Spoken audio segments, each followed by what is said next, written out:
Order! Order! You are an incorrigible delinquent at times. Behave yourself, man!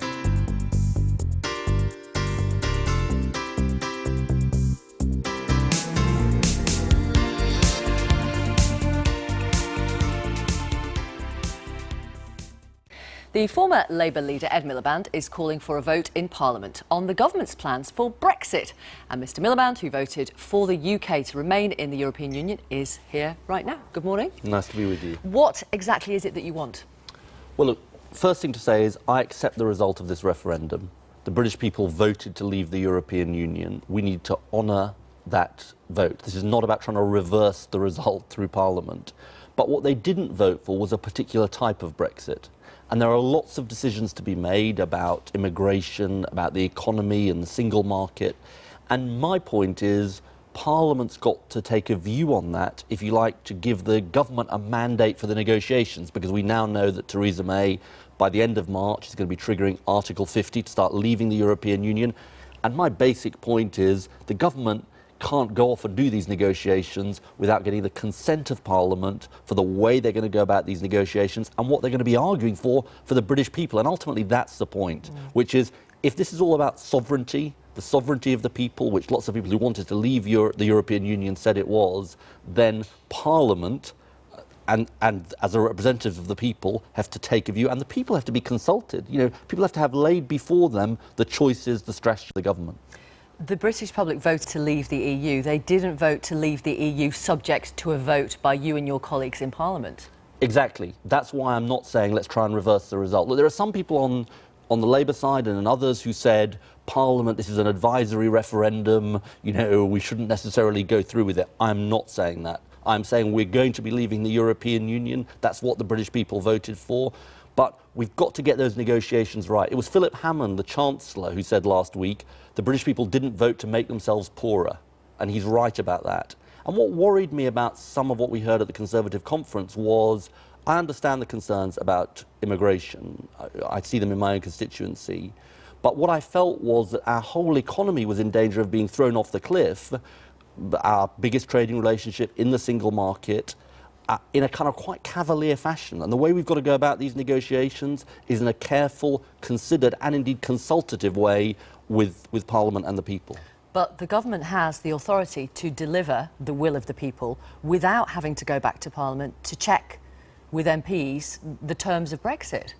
Well, I think that's an open question. I mean, my contention is that in principle, politically, for the good of the country, I don't really think the government has a right. You see, if they begin the negotiations without consulting Parliament, then after 2 years or less than 2 years, they'll just come to Parliament and say, well, it's yes or no. I mean, I assume that they'll try and get the final negotiations through Parliament, but it'll be too late by then. You know, we need to be knowing now what the government is going to be negotiating for, and I believe they need to get the consent of MPs, because there's no other mandate here. The Conservative manifesto said that the Conservative Party was determined to stay in the single market. Now, it sounded from what Theresa May and some of her ministers were saying that we were going to leave the single market, contrary to the manifesto. So there's no mandate for a hard Brexit, a huge separation from the single market, I don't believe. And that's why I think Parliament's got to be consulted. So what is the process then of how MPs would get a vote? Well, my suggestion would be, and obviously it's for the government to think about this, but my suggestion would be they put forward a negotiating strategy in a white paper or a green paper, that's a government document, and Parliament votes on that. But why would they show their hand to other EU leaders? The reality about these negotiations is they're going to be pretty public pretty quickly, in my view. Look, you know, very little is secret in today's world. And once they go into these negotiations, it will be pretty clear. And this shouldn't be done by a series of half briefings and leaks and all of that. The government should set out its opening position. Sure, its opening position, maybe not its totally final position, but its opening position in a white paper or green paper, and put it to Parliament. And that will force them to consult MPs of all parties. And this is a really important point, Victoria. It's not just Labour MPs saying it, it's Tory MPs. It's not just Remainers saying it, it's people who voted for Leave. I was talking to a Conservative MP yesterday, Stephen Phillips. He's concerned about this. He's a Conservative MP who was supporting Leave. So, you know, this is not about rerunning the referendum. This is about getting the right outcome for the country. If you got that vote, and if Parliament voted against the government, would that mean that Britain remained in the European Union? It would mean the government would have to come back with a different negotiating strategy because they wouldn't have got the consent of Parliament for these. And the point about these negotiations is they won't just matter for 2 or 3 years. They'll matter for the next 20, 30, 40 years about our place in the world, about our economy, about people's jobs and livelihoods. It's like these are too important to be left to behind closed-door discussions within government when there's no mandate for the particular type of negotiations the government's embarking on. I hear what you say about this is not about rerunning the referendum. Despite what you have clearly said this morning, there will still be people watching you now who will suspect that as a Remainer, you are trying to deny the outcome of this EU referendum with a vote in Parliament. I'm not. And you know, one of the reasons I'm not is my own constituency. Doncaster voted 69% to 31% to leave the European Union. Look, I've heard the mandate, but I think we owe it. I owe it as somebody who was elected by my constituents to seek the best outcome for them, given what they voted for. And, you know, people didn't vote for a particular type of Brexit. That was part of the problem of the campaign, was it wasn't exactly clear what we were voting for. I think lots of people will be thinking, whether they voted Remain or Leave, look, the right thing to do is to get the best outcome for the country. And of course, there's got to be parliamentary consent for that. You know, after all, the sovereign body is Parliament. The people ultimately, obviously, are sovereign. This was supposed to be about returning sovereignty. How can you bypass the sovereign body of the people, Parliament? If the mood music was for a soft Brexit, i.e. retaining, access to the single market, still being a member of the single market, with lesser control on immigration, would you still be arguing for this? It's the mood music from government. Yes. Well, I am more alarmed by the hard Brexit position that the government is taking. I'll be honest about that. And it's not just me that's alarmed. You've got the CBI this morning that's extremely alarmed. So I'm worried about the direction in which it's going. But yes, I think the principle is right. The principle of Parliament being consulted is the right one. OK. I want to move on to a couple of other issues, if I may. I'd like to play you a clip of Theresa May's speech from the Conservative Party conference last week, which I'm sure you heard bits of, but here it is. To stand up for the weak and to stand up to the strong. He may be strong at standing up to the weak, but he's always weak when it comes to standing up against the strong. That's why, where markets are dysfunctional, we should be prepared to intervene. Some people will just blame the companies, but actually, ultimately, I don't think that's where the blame lies. I think it lies with government. I think it lies with government for not having had the strength to take this on, not having stood up to the powerful interests. Yet within our society today, we see division and unfairness all around, between a more prosperous older generation and a struggling younger generation, between the wealth of London and the rest of the country. But perhaps most of all, between the rich, the successful and the powerful and their fellow citizens. Are you satisfied with a country which shuts out the voices of millions of ordinary people and listens only to the powerful? Are you satisfied with a country standing apart as two nations? Well, I'm not satisfied. We're Britain. We're better than this. Well, look, it is true. I mean, I helped Theresa May write the speech. when you were watching her, what was your actual reaction? Gosh, that sounds familiar. Look, let me give her a bit of credit for a second, because I think what she did recognise in her conference speech and before was that this referendum, this Brexit vote, wasn't just about Europe. Of course, it was about Europe and immigration and so on, but it was about a deeper dissatisfaction with the direction of the country. Now, look, the question for her is, can she deliver?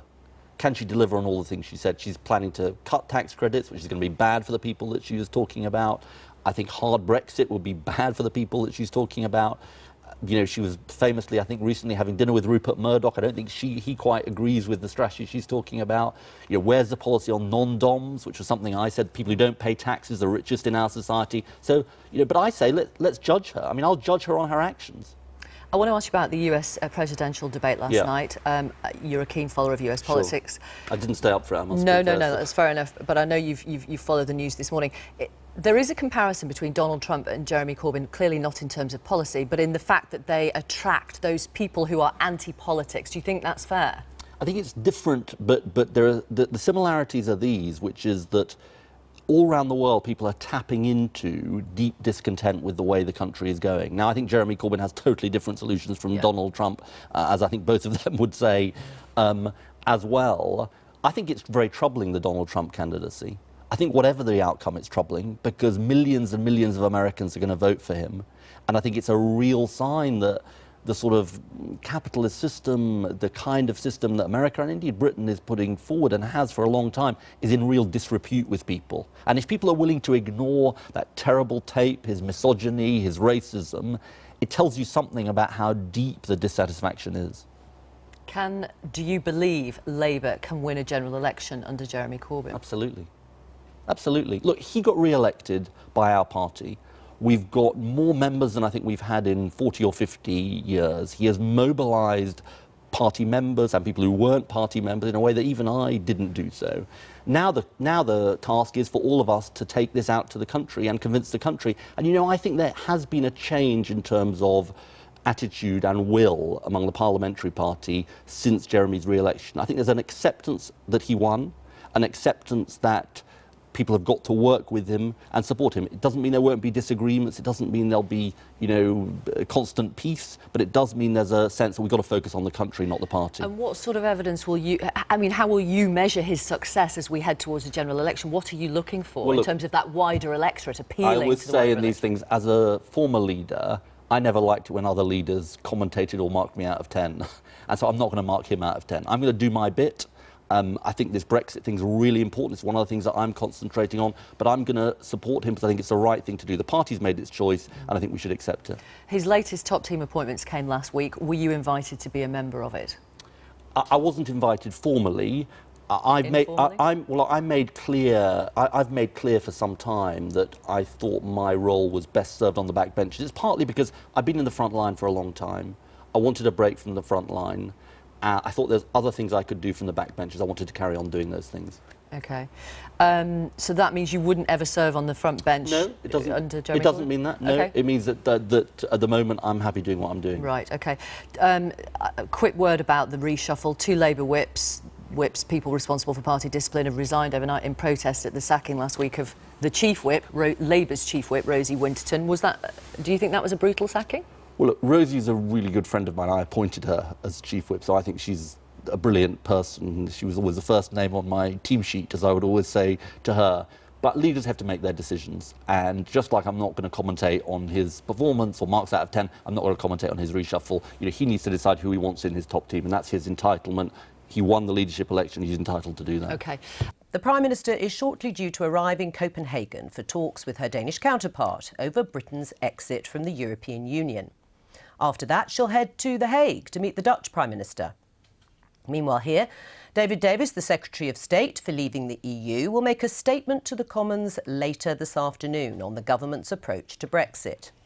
This comes after the former Labour leader Ed Miliband has said Parliament should have a say on the shape of any Brexit deal. Here's what Mr Miliband had to say earlier today. If they begin the negotiations without consulting Parliament, then after 2 years or less than 2 years, they'll just come to Parliament and say, well, it's yes or no. I mean, I assume that they'll try and get the final negotiations through Parliament, but it'll be too late by then. You know, we need to be knowing now what the government is going to be negotiating for, and I believe they need to get the consent of MPs because there's no other mandate here. The Conservative manifesto said that the Conservative Party was determined to stay in the single market. Now, it sounded from what Theresa May and some of her ministers were saying that we were going to leave the single market, contrary to the manifesto. So there's no mandate for a hard Brexit, a huge separation from the single market, I don't believe. And that's why I think Parliament's got to be consulted. Well, that was Ed Miliband. Oliver Dowden, is he right to say leaving the single market would break a commitment on your Tory manifesto? Well, I actually looked up the wording of the manifesto before I came on the programme, and I don't think it's correct on that. The clear manifesto commitment was to hold that in-out referendum. And I remember the tremendous scepticism on the doorstep about whether we would actually deliver on it. But we did deliver on it, and that's what the Prime Minister is setting about doing. Right, but the manifesto says we will safeguard British interests in the single market. Well, that was setting out the negotiating asks as part of the Prime Minister, the then Prime Minister's renegotiation strategy. But the clear commitment was on the referendum. And to be honest, all this sort of talk, it's still going back and trying to ask the question all over again. I was a reluctant Remainer, but I accept what the British people said, and I think we should deliver on it. Right, but it actually says more clearly, we are clear what we want from Europe. We say yes to the single market. Now, there's no way of equivocating about that. You said yes to the single market. If we get into the technicalities of that, That's not a technicality. That is in the paragraph that sets out what the then Prime Minister's negotiating asks were. What the clear commitment is to have the in-out referendum. Sadly, he didn't succeed in that. Are you saying that is not a clear commitment? Are you saying that that is not what you meant when you wrote the manifesto, saying we will safeguard British interests in the single market? We're clear about saying yes to the single market. Well, I didn't personally write the manifesto, but actually... But you're in the party that did. Of course, and I stand by that manifesto. And you stood on that manifesto. I did, and that manifesto, that paragraph, was clearly talking about what the asks were from the renegotiation. Now, sadly, what the Prime Minister set out to achieve, he didn't fully achieve in that renegotiation, and the British people chose to leave Europe as part of that referendum. Now, the battle now is as to what that Brexit looks like. Right. Did the British people vote in that referendum for the UK to come out of the single market? Well, for me, during that referendum campaign, there were two very big themes. First of all, people wanted to have control of migration, and secondly, they wanted control of their own laws. Now, the problem with the single market is that it has four fundamental principles: free movement of goods, services, capital, and labour. And actually, if you look back to why we got into this whole referendum in the first place, one of the big issues was we wanted to be able to control our migration, including migration from Europe, and it's quite difficult to do that within the single market. Right, now, so do you agree then that it is impossible, the two are mutually exclusive? If Theresa May says we're no longer under the jurisdiction of the European Court of Justice, you want to control your borders, she wants the UK to come out of the single market? Well, look, the strategy, as I understand, the Prime Minister has set out is to try and get the deal suitable for Britain. We're not going to get constrained by different existing constructs. All right, well, let me ask Dawn Butler. What do you say? I mean, first of all, to the idea that the referendum has given some sort of mandate for the government to decide how Brexit negotiations are going to take shape.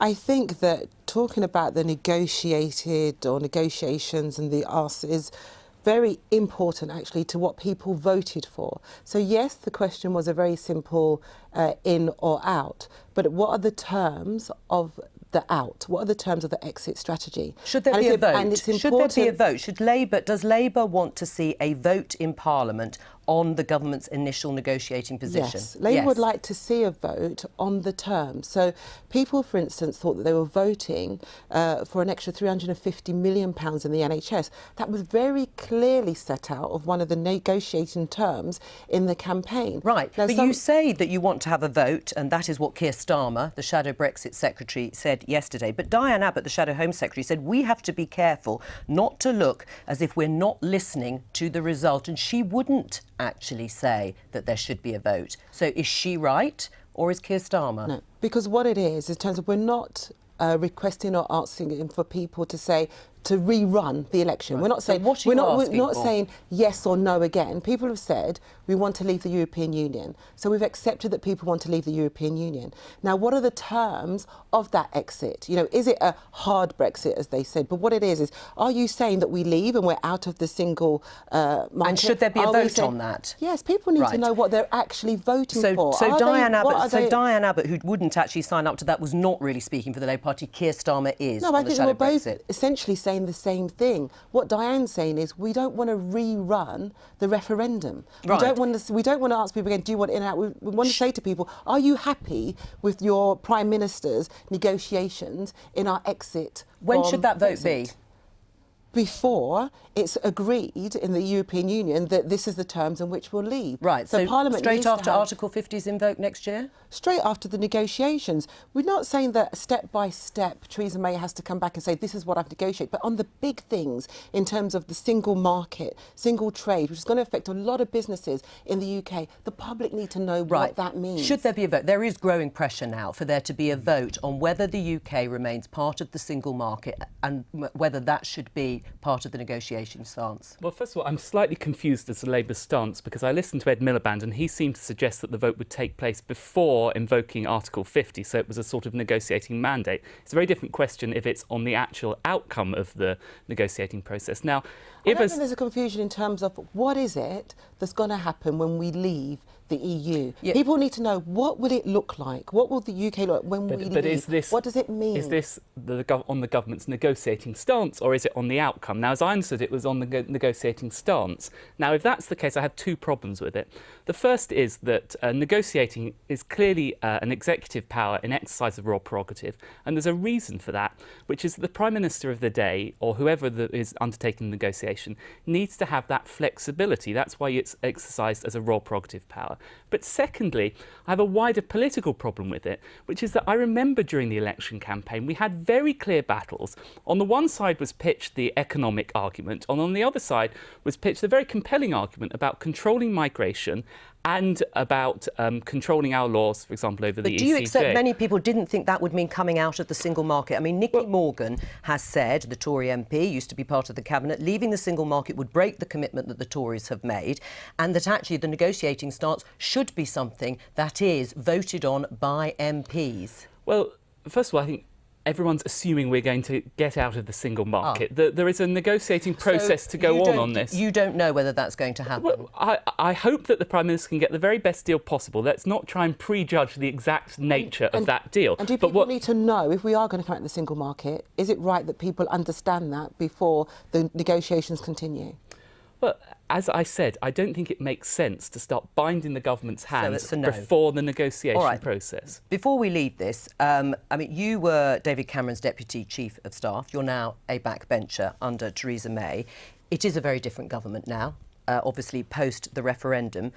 Are you as comfortable with the government you have now as you did under David Cameron? Yeah, I am completely comfortable. I actually watched the Prime Minister's speech in the hall. I thought it was a fantastic speech. And actually, for me, I feel there's almost two phases. What we had under David Cameron as our Prime Minister was somebody who got control of the economy, fixed Britain's broken finances, adopted a more inclusive stance of the Conservative Party. So was Theresa May dumped everybody from that era? I'm not going to go through every measure in every person in the government. I think most of the government are the same as were under David Cameron. But actually what Theresa May recognised in her speech was, first of all, we need to embrace Brexit and the consequence of that, but also we need to embrace people that feel they've been left behind over the past 2 decades. And actually, I think for a Conservative government that believes in capitalism as I do, it's very important we must constantly renew our mission to make capitalism deliver. Although, of course, 48% didn't vote in favour of leaving the European Union. Well, that's how elections work. Well, indeed. So the Brexit Secretary, David Davis, has told MPs the government will reject any attempt to undo the referendum vote or delay Britain leaving the EU, with MPs from all parties beginning to rally to a campaign for a Commons vote on the terms of any deal. The line the government is trying to hold is that MPs should have the right to debate and scrutinise the process, but not have any veto on the negotiations. The only vote could come at the end of the entire process. Our political editor, Gary Gibbon, has this report. Last week at the Tory conference, those who backed Leave couldn't contain their glee. They'd won the referendum. The Prime Minister was backing their approach to end membership of the single market. Today, that all stirred a Commons uprising. For decades, marginalised anti-EU supporters like David Davis fought lonely battles for Commons votes to frustrate Brussels. Today was Parliament through the looking glass. The old pro-EU establishment rose as one to demand Commons votes to dilute the government's Brexit plans. And the now Brexit Secretary said no chance. The mandate is clear, and we will reject any attempt to undo the referendum result, any attempt to hold up the process unduly, or any attempt to keep Britain in the EU by the back door by those who didn't like the answer they were given on June 23rd. But I have to say, he's not making a very good start. In his statement, the Secretary of State says, "We will return sovereignty to the institutions of this United Kingdom." Yet it seems that the government wants to draw up negotiating terms, negotiate and reach a deal without any parliamentary approval. That is not making Parliament sovereign. That is sidelining Parliament. I'm afraid the honourable gentleman really has to understand the distinction between accountability, and I have a little bit of experience in holding governments to account, difference between accountability and micromanagement, which is what he is trying to do. I urge him to resist the temptation of advice from a second-rate lawyer who doesn't even understand the parliamentary process. Brexit supporters know that 475 MPs here backed Remain against only 158 supporting Leave. Remainers repeatedly denied they wanted to use votes in the Commons to overturn the referendum. They said they wanted to be able to be free to interpret it. Theresa May this afternoon visited The Hague on a charm offensive. She met the Dutch Prime Minister. Pro-Remain MPs have been stung into action by Theresa May's speech a week ago, pretty much ruling out full membership of the single market. She feels that's probably the only route open if Britain wants to control EU migration. They don't want to give up on the economic benefits of full single market membership. Could he tell us, on the basis of what constitutional principle does he believe that the Prime Minister can now arrogate to herself the exclusive right to interpret what Brexit means? There is a danger that this government is appearing to be turning its back on the single market and not valuing the real benefit of migrant workers. Earlier, Theresa May was in Copenhagen visiting the Danish Prime Minister. EU capitals think Mrs May wants to know their bargaining positions and bottom lines ahead of formal talks starting next year. One EU diplomat said she's on a fishing expedition, but she'll catch no fish. Well, Gary Gibbon joins us live now from the House of Commons. Gary, are you clear now whether, well, the Commons will ever get a vote on Brexit? There are pretty strong indications that they might get something a long way down the line. They want something a lot sooner, those that want this vote, and they want it because they think the position is galvanising in government, a position outlined by Theresa May in her speech a week last Sunday to the Tory conference, whereby Britain does come out of full membership of the single market. They want to head that off before it gets absolutely cemented into being the British position. And you sense today, probably for the first time, it's 108 days since the referendum, probably for the first time in the Commons, a moment when there really was a coming together of the forces on the Remain side to try to dilute what they see as too radical, too drastic a separation from Europe. They want to be a bit closer, and an awful lot of people on the other side say a break is a break. You've actually got to get out of the institutions. How much of a threat is this cross-party group of questioning MPs to the government? Well, it's newly formed. It's not really formed in the sense of having meetings and the rest of it that all of them come along to. The really important thing to remember here is some of the percentages involved, the numbers.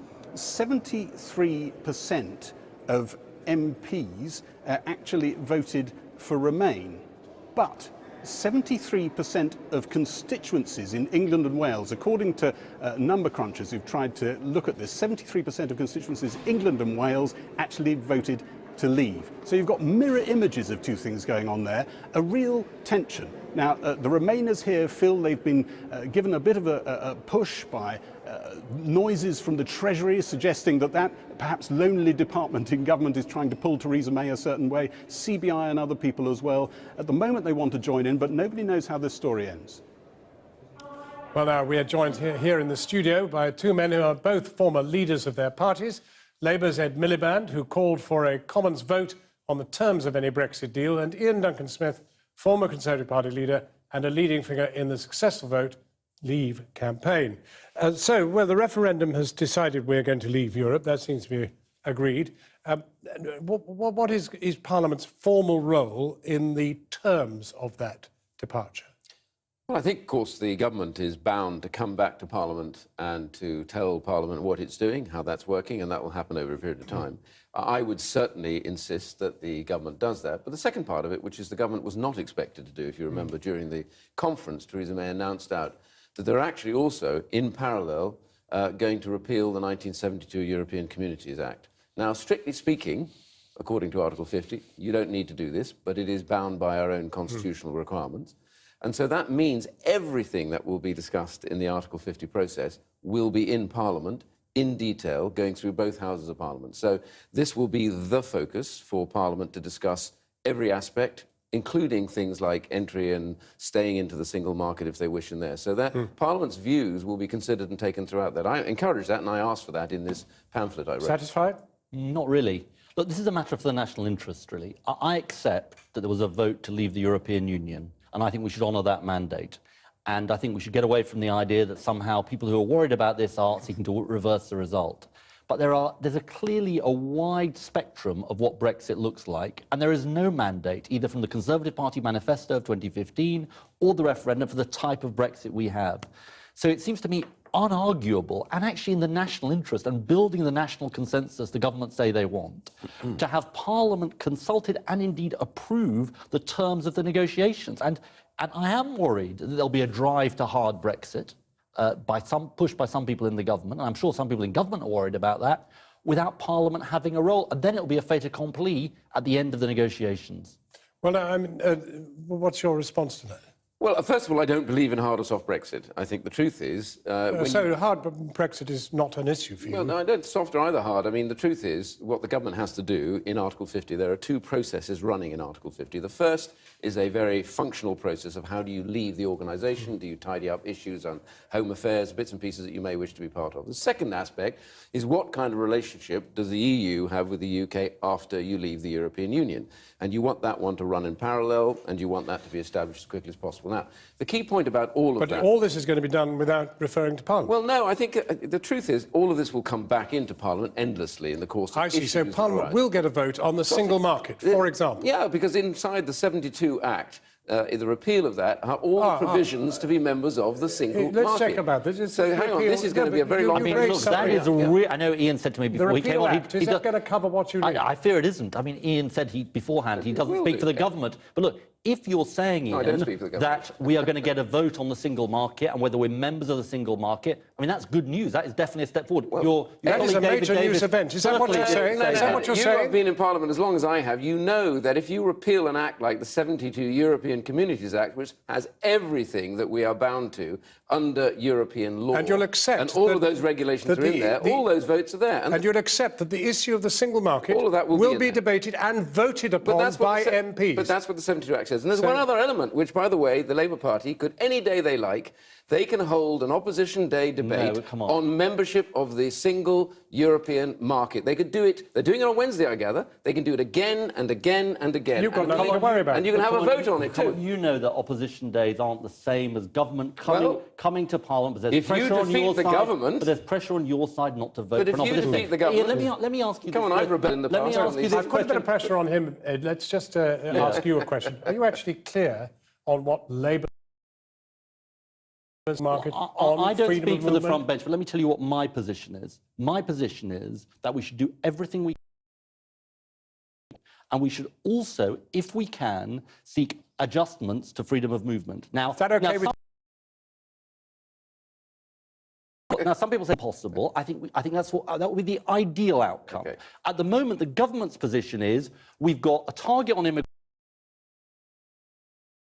to do damage to our economy, and never mind what coalition of Labour MPs, Tory MPs,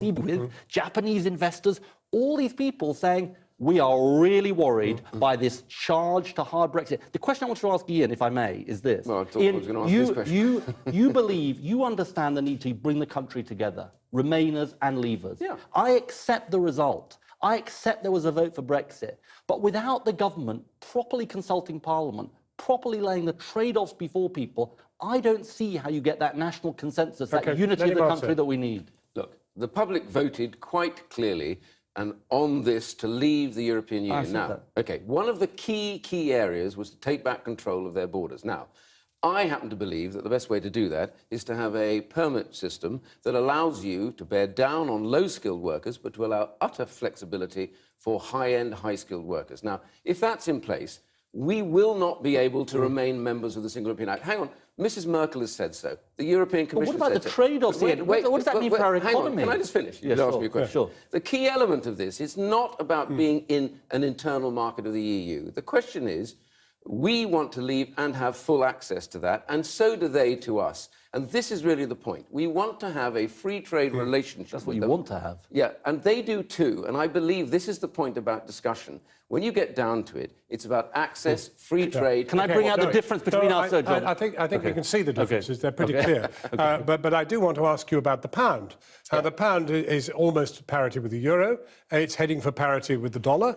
Are you excited by that? Is that exactly what you wanted? I actually think the pound was way overvalued before. If you talk to the CBI, one of the great So you wanted it down at this level? CBI wanted it down. You wanted it down at this level? And look what's happened to manufacturing as a result. I wonder why the CBI then want us to return to something in terms of agreeing to a single market. Well, the CBI asked for a lower pound, and they've got it. And we're now 12% more competitive in the European Union than we were before. And the goods that we're bringing in are more expensive. And yeah, but hang on a second. There is no inflationary pressure at the moment. The Bank of England has said so. We have massive levels of money floating around. This is a very good time for us to be able to use that lower pound to improve our exports. Are you equally excited by the pound? I'm not, because we're poorer as a result. We're not poorer, Ed. Well, of course we're poorer. People going on holiday will find that they're poorer and we're poorer as a country. Can I just say to you, Ed, you and others have all said that the great guardian of this will be, how do you measure this? You measure it by what happens to the FTSE 100, the FTSE 250. I've never said that. Yeah, they have. And they all said this is the thing, and it has risen to levels... But let me ask you two final questions. So they're about people in the Commons. I want to ask you first about the second-rate lawyer that you described the shadow Attorney General as being. Legal advice, actually. Yeah, well, as it happens, he's the shadow Brexit secretary, and as it happens, he was the Director of Public Prosecutions, and he was probably the star lawyer of his generation. Who are you, a non-lawyer, to describe him as a second-rate lawyer? I talked about the second-rate legal advice, and I stand by that. The reality... No, you called him a second-rate lawyer. The second-rate advice is very simple. Did you or did you not John, call him a second-rate lawyer? Is about whether Parliament has the right to vote and whether they can declare the record will show that you called him a second-rate lawyer. I'm not rallying from it. And the question I want to ask you is, do you have confidence of Jeremy Corbyn and his leadership in this specific matter of Europe? Yes. We don't really know where he stands on it. Well, I think Keir Starmer, who I think has made an excellent start as Shadow Brexit Secretary, set that out on television. I saw no nods from Mr. Corbyn. You saw no what? I watched him carefully. I saw no nods. I think that is criminology of the most extreme kind, John, when we have big questions to discuss about the future of our economy and our place in the world. Ed Miliband on that note, and Ian Duncan-Smith, thank you both very warmly for coming in.